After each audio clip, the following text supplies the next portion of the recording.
রাধাকৃষ্ণের প্রেম কাহিনীর প্রকৃত রহস্য। শ্রীকৃষ্ণ ও শ্রীমতী রাধারানী সম্পর্কে কিছু না জানলেও তাদের মধ্যে যে এক গভীর প্রেমপূর্ণ সম্পর্ক ছিল তা জানে না এমন ব্যক্তি খুঁজে পাওয়া দুষ্কর। মানবীয় প্রেমের দৃষ্টান্ত স্বরূপ যে কয়েকটি চরিত্র উঠে আসে তাদের মধ্যে অন্যতম রাধাকৃষ্ণের প্রেমে। এই প্রেম নিয়ে যুগে যুগে বহু সাহিত্য রচনা করেছেন। বিশেষত বাংলা, সংস্কৃত ও ব্রজবুলি ভাষায় রাধাকৃষ্ণের প্রেম বেশি প্রচারিত হয়েছে। তবে যে মনোভাব নিয়ে বৈষ্ণব কবিগণ রাধাকৃষ্ণের প্রেমের মতো পরম পবিত্র বিষয় নিয়ে সাহিত্য রচনা করেছিলেন, অধুনা সাহিত্যজ্ঞগণ তাদের রচনায় তার বিকৃত প্রতিফলন করেছেন। তারা রাধাকৃষ্ণের প্রেমকে এমনভাবে উপস্থাপন করেছেন যা মানবীয় দৃষ্টিভঙ্গিতে সমালোচনায় পর্যবসিত হয়। আসলে পরমেশ্বর ভগবান শ্রীকৃষ্ণ ও শ্রীমতী রাধারানী সম্পর্কে অজ্ঞতার কারণেই কেউ কেউ তাদের মধ্যকার সম্পর্কের বিষয়ে প্রশ্ন তোলে। অনেকেই বৃন্দাবন লীলায় রাধারানী ও শ্রীকৃষ্ণের মধ্যকার সম্পর্ককে সামাজিকভাবে অগ্রাহ্য বলে মনে করে। প্রকৃতপক্ষে শ্রীমতী রাধারানী ও শ্রীকৃষ্ণের মধ্যকার সম্পর্কটা কেমন?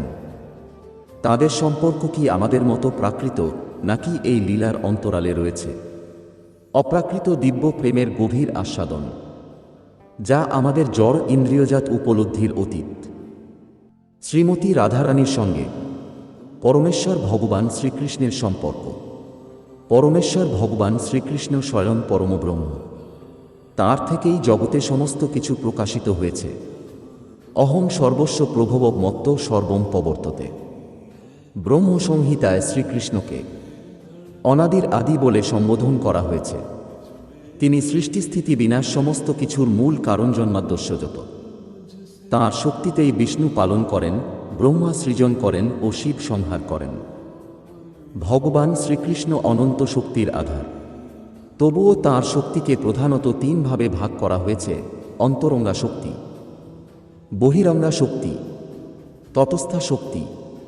তটস্থা শক্তি হচ্ছে জীবশক্তি। মনুষ্যাদি সকল জীব এই শক্তির অন্তর্গত।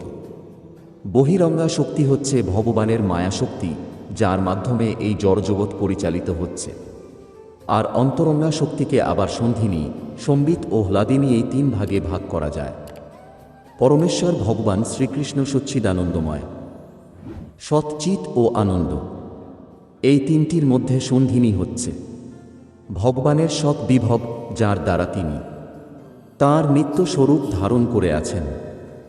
শ্রীকৃষ্ণের ধাম, শয্যা, আসন ইত্যাদি সন্ধিনী শক্তির অন্তর্গত। সম্বিত শক্তি হচ্ছে চিৎ শক্তি বা জ্ঞান শক্তি। চিৎ শক্তির দ্বারা ভগবান নিজেকে জানেন ও অপরকে তাঁর সম্বন্ধে জানান। হ্লাদিনী শক্তি হচ্ছে ভগবানের আনন্দদায়িনী শক্তি। শ্রীমতী রাধারানী হচ্ছেন এই হ্লাদিনী শক্তির মূর্ত প্রকাশ। শ্রীকৃষ্ণের লীলার পুষ্টিবিধানের নিমিত্ত রাধারানী থেকেই বৃন্দাবনের গোপীগণ, দ্বারকার মহিষীগণ এবং বৈকুণ্ঠের লক্ষ্মীগণ প্রকাশিত হয়েছেন। পদ্মপুরাণ পাতালখণ্ড অনুসারে শ্রীশিব নারদকে বলছেন, দেবী কৃষ্ণময়ী প্রজ্ঞা রাধিকা পরদেবতা, সর্বলক্ষ্মীস্বরূপা সা কৃষ্ণাহ্লাদস্বরূপিণী, ততঃসা প্রচ্যতে বিপ্রহ্লাদিনীতি মনীষীভি, তৎকলাকোটিকোট্টংসা দুর্গাদ্যাস্ত্রীগুণাত্মিকা, সা তু সাক্ষান্মহালক্ষ্মী কৃষ্ণেয়া নারায়ণ প্রভু, নৈতয়োর্বিদ্যতে ভেদ স্বল্পহপি মনুষত্বম। দেবী রাধিকা কৃষ্ণময়ী, পরদেবতা, সর্বলক্ষ্মীস্বরূপা, তিনি কৃষ্ণাহ্লাদস্বরূপিণী। এজন্য মনীষীগণ তাঁকে হ্লাদিনী বা আনন্দদায়িনী বলেন। ত্রিগুণময়ী দুর্গা প্রভৃতি শক্তিগণ তাঁরই কলার কোটি কোটি অংশের একাংশ। শ্রীরাধাই মহালক্ষ্মী আর শ্রীকৃষ্ণই সাক্ষাৎ প্রভু নারায়ণ। হে মনীষোত্তম, এদের মধ্যে কোনো ভেদ নেই। অর্থাৎ শ্রীমতী রাধারানী যে শ্রীকৃষ্ণের অবিচ্ছেদ্য হ্লাদিনী শক্তি, এ ব্যাপারে কোনো সংশয় নেই। তাঁরা পরস্পর নিত্যসঙ্গী। গোলক বৃন্দাবন ধামে তাঁরা নিত্য লীলা বিলাস করছেন। শক্তিশক্তিমান অভেদ রাধারানীর চিজ্জগতে প্রকাশ সম্বন্ধে নারদ পঞ্চরাত্রে বলা হয়েছে, দ্বিভুজ সোহপি গোলকে বভ্রাম রাসমণ্ডলে গোপবেশ্চ তরুণ জলদস্যাম সুন্দর এক ঈশ্বর প্রথমত দ্বিধারূপ বহুব স একা স্ত্রী বিষ্ণুমায়া যা পুমানেক স্বয়ং বিভু নবমেঘের ন্যায় শ্যামসুন্দর ও গোপবেশধারী সেই দ্বিভুজ তরুণ বিভক্ত হলেন। তার এক ভাগ শ্রী হল, তাকে বিষ্ণুমায়া বলে, এবং অপর ভাগে তিনি স্বয়ং বিভু পুরুষরূপে রইলেন। চৈতন্য চরিতামৃতে আদিলীলায় বলা হয়েছে, রাধা পূর্ণ শক্তি, কৃষ্ণ পূর্ণ শক্তিমান, দুই বস্তু ভেদ নাই, শাস্ত্র পরমান। মৃগমদ তার গন্ধ হয়েছে অবিচ্ছেদ, অগ্নিজ্বালাতে জ্বইছে নাহি কভু ভেদ। রাধা কৃষ্ণ তৈছে সদা একই স্বরূপ, লীলার আস্বাদিতে ধরে দুই রূপ। শ্রীমতী রাধারানী হলেন পূর্ণ শক্তি এবং শ্রীকৃষ্ণ পূর্ণ শক্তিমান, তাই তাদের মধ্যে কোনো ভেদ নেই, একথা শাস্ত্রে প্রমাণিত।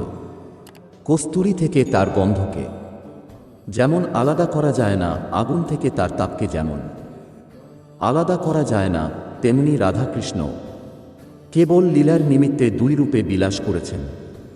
তাই রাধাকৃষ্ণ দুই দেহে বিলাস করলেও স্বরূপত তাঁরা এক। রাধাকৃষ্ণের ভৌমলীলার কারণ পরমেশ্বর ভগবান শ্রীকৃষ্ণ ইচ্ছা নয়, তাঁর ইচ্ছাতেই সমস্ত সৃষ্টি পরিচালিত হচ্ছে। তিনি স্বধাম গোলক বৃন্দাবনে নিত্য লীলা বিলাস করছেন। নিত্যলীলার পাশাপাশি এই জগতে আবির্ভূত হয়েও তিনি তাঁর লীলা বিস্তার করেন। ভগবদ্গীতার সিদ্ধান্ত অনুসারে যখনই ধর্মের গ্লানি হয় ও অধর্মের অভ্যুত্থান হয়, তখন ভগবান সাধুদের পরিত্রাণ ও দুষ্কৃতকারীদের বিনাশ করার জন্য এই জগতে আবির্ভূত হন। ভগবানের পুরুষাবতার বিষ্ণুর মাধ্যমেই তিনি এই ধর্ম সংস্থাপনের কাজ করতে পারেন। কিন্তু ব্রহ্মার একদিনে স্বয়ং পরমেশ্বর ভগবান শ্রীকৃষ্ণ একবার এই জগতে অবতীর্ণ হন তাঁর অন্তরঙ্গ ভক্তদের আনন্দ বিধানের নিমিত্তে। তিনি যখন এই জগতে আসেন, তখন তিনি একা আসেন না, তিনি তাঁর শক্তি, ধাম ও পরিকর সহ অবতীর্ণ হন। আমরা যে কলিযুগে বাস করছি, তার অব্যবহিত পূর্বের দাপরেই ভগবান স্বয়ং অবতীর্ণ হয়েছিলেন। এই লীলাকে ভগবানের নরলীলা বলা হয়। তিনি সাধারণ মানুষের মতোই লীলা করেন, তাই প্রকৃত দৃষ্টিতে ভগবানের এই লীলাকে মনুষ্যবৎ জ্ঞান হবে। তবে নরলীলায়ও তাঁর ভগবত্তা প্রকাশের কমতি ছিল না। পুতনাবোধ লীলা, যশোদা মাতাকে বিশ্বরূপ প্রদর্শন, দাবানল গ্রাস, কংস প্রেরিত অসুর সংহারসহ গোবর্ধন ধারণের মতো বহু অলৌকিক লীলা তিনি এই ভৌমলীলায় প্রদর্শন করেছিলেন, যা তাঁর ভগবত্তাকে পরিস্ফুষ্ট করে। সেই সাথে তিনি দাস্য, সখ্য, বাৎসল্য ও মধুর এই চার রসের ভক্তবৃন্দের সাথে লীলাভিনয় করেছিলেন। পরমেশ্বর ভগবান শ্রীকৃষ্ণ বৃন্দাবনে নন্দ যশোদার পুত্ররূপে এবং শ্রীমতী রাধারানী বৃষভানু ও কীর্তিদার কন্যারূপে লীলা করেন। শাস্ত্রে তাঁদের আবির্ভাব ও বিভিন্ন লীলার প্রসঙ্গ বর্ণিত আছে। আমাদের এবারের আলোচ্য বিষয় লীলা নয়, বরং রাধাকৃষ্ণের সম্পর্কের মূল অনুসন্ধান। আমরা ইতিমধ্যে জানতে পারলাম যে সচ্চিদানন্দময় ভগবান তাঁর ভক্তদের আনন্দ বিধানের জন্য এই জগতে লীলাভিনয় করেন। সংখ্যায় এ প্রসঙ্গে একটি পূর্ণাঙ্গ প্রবন্ধ রয়েছে, তাই এখানে এর আলোচনা বিশদ করা হলো না। যা হোক, তাঁর সাথে আমরা কখনোই সাধারণ মানুষের তুলনা করতে পারি না, কেননা তিনি পুতনাবধ, কালীয় দমন ও গোবর্ধন ধারণের মতো অলৌকিক কার্য সম্পাদন করেছেন। তাই শ্রীকৃষ্ণের সঙ্গে শ্রীমতী রাধারানীর প্রেমকে সাধারণের সাথে তুলনা করার পূর্বে তাঁর পূর্বাপর অন্যান্য লীলারও তুলনা করতে হবে। শ্রীল প্রভুপাদ ভাগবতের তাৎপর্যে লিখেছেন, ময়রা কখনো মিষ্টির প্রতি আকৃষ্ট হয় না, সর্বক্ষণ মিষ্টি তৈরি করছে। যে ময়রা তার মিষ্টি খাওয়ার কোনো বাসনা থাকে না, তেমনি ভগবান তাঁর হ্লাদিনী শক্তির প্রভাবে অসংখ্য চিন্ময় সুন্দরীদের সৃষ্টি করতে পারেন এবং তাই তাঁর জ্বর সৃষ্টির মাইক সুন্দরীদের প্রতি লেশমাত্র আকর্ষণ নেই।